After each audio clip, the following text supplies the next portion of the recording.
What the Vedas knew about the woman who gives too much. You give. Constantly. To everyone. Your partner. Your children. Your parents. Your friends. Your boss. Random people who asked for something. You give your time. Your energy. Your attention. Your body. Your thoughts. Yourself. And you call it love. Care. Generosity. Femininity. But why then are you so empty? Why is there scorched earth inside? Why do you feel like only a shell remains? Ancient Indian wisdom knew about this thousands of years ago and said, a woman who gives from emptiness destroys herself and eventually can give nothing. Today, about why your generosity might be slow suicide and what the ancients knew about replenishment that you don't. In Ayurveda, the ancient Indian system of medicine and life, there's a concept called ojas. This word is hard to translate with one term. It's called life force, essential energy, inner radiance. Ojas is what makes a person alive. Not just functioning, but truly alive.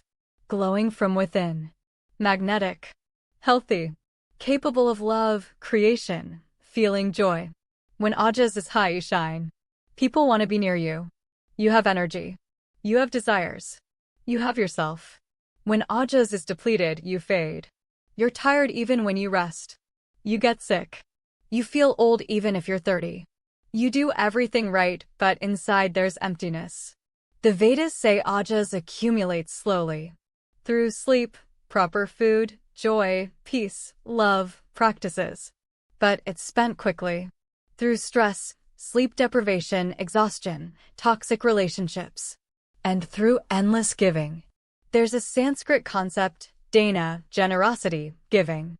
In Vedic tradition, this is considered one of the highest virtues. To give is noble. To give is right.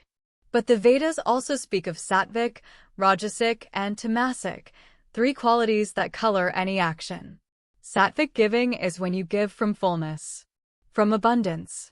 Because you have it and you want to share. This doesn't deplete. It multiplies. Rajasic giving is when you give with expectation. To receive something in return, gratitude, love, approval. This is a transaction disguised as generosity.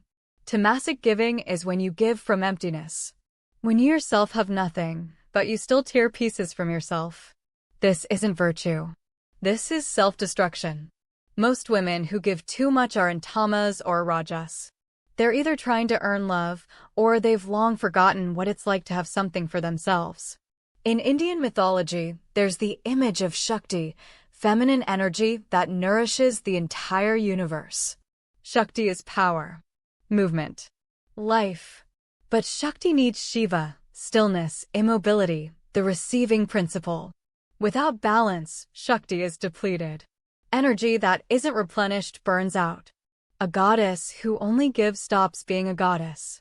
In the Puranas, ancient sacred texts, there are stories of goddesses who gave too much. And how they reclaimed their power. Usually through withdrawal.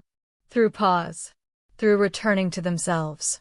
Kali, the destructive aspect of the goddess, appears precisely when the feminine has been suppressed too long. When they gave too much. When they endured too long. Kali isn't a demon. She's the uprising of exhausted femininity. Maybe your rage, the one you're hiding, is your inner Kali. Who says enough? Modern psychology confirms what the Vedas knew intuitively. Research shows chronic stress from caring for others without self-care leads to physical illness. Burnout syndrome. Chronic fatigue. Autoimmune diseases. Hormonal imbalances.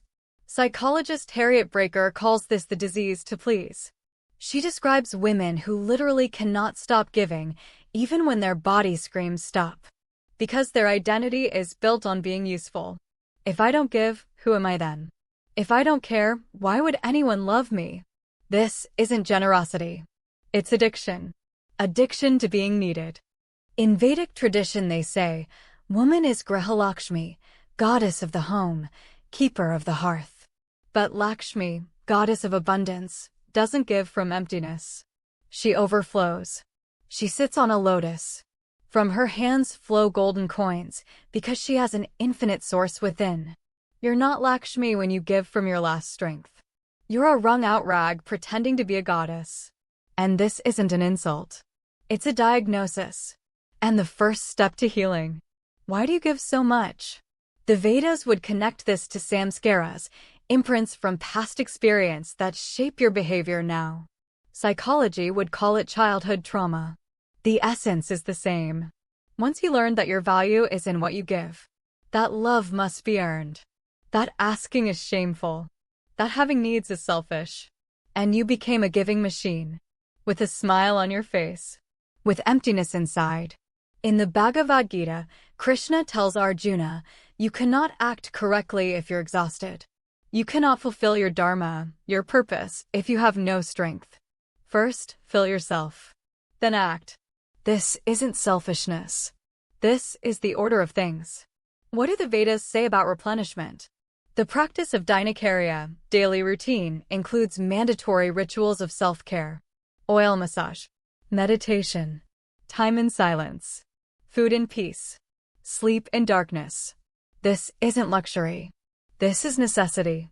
Like breathing. The Vedas say a woman must be surrounded by beauty. Not because she's superficial, but because beauty nourishes ojas. Beautiful clothes, pleasant scents, harmonious space. This isn't indulgence. This is replenishment. A woman must receive. Accept compliments. Accept help.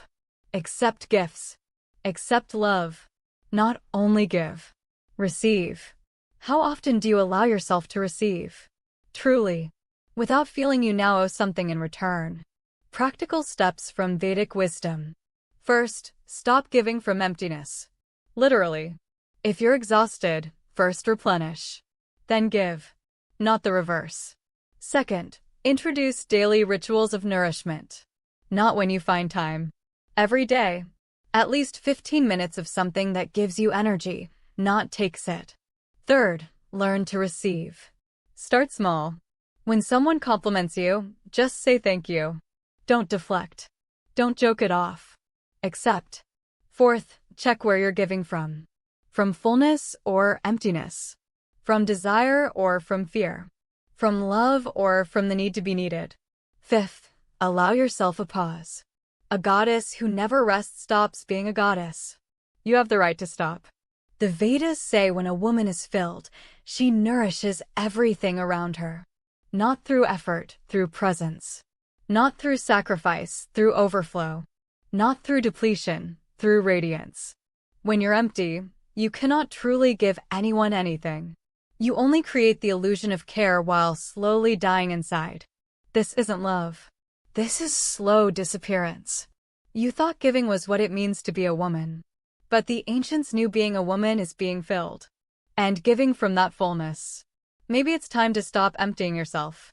And remember, you're not a well for everyone. You're a spring. But a spring must be fed. If this resonated, subscribe. Here we talk about deep things in simple language. In the next video, why you're not too much. And how you were taught to shrink to make others comfortable.